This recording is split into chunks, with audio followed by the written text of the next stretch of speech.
Dwaro mamalo mar pien punda e pinje ma ugwe en achiel kuom gigo ma keto ngima lego kama rach e kinde ma kwan margi bende koro dok chien. Man kaluwore gi ripot mogol gi riwruok mar Brook East Africa moyango ni timbe mag pando pien punda kendo nitie pinje ma oko osemedore gi kwan mamalo nyaka ne higa ni chakre.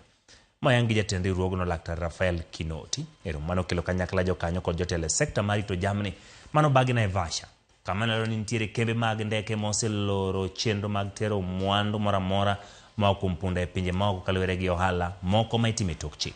Kaunti ma Kajiado kod Turkana motelo e kit ohand pien punda ka ohand ring punda itimo e kaunti ma Nairobi kod Kiambu.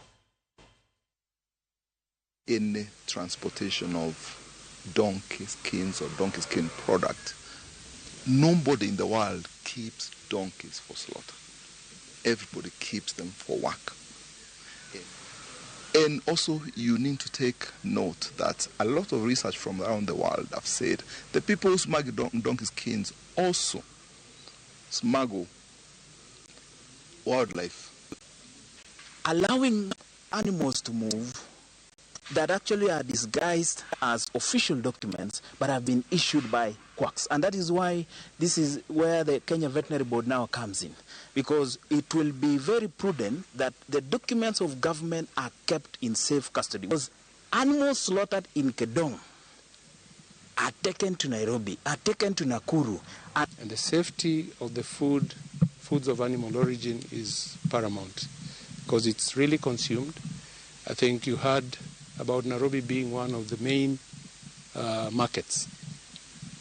If you go to a very well-established butchery, you will notice the meat is inspected and all the marks are clear. But most of these meat, you'll find it traded in the informal settlements. That takes almost 60% of the population of Nairobi. And if the population of Nairobi is about 5 million, 3 million people are exposed to uninspected meat.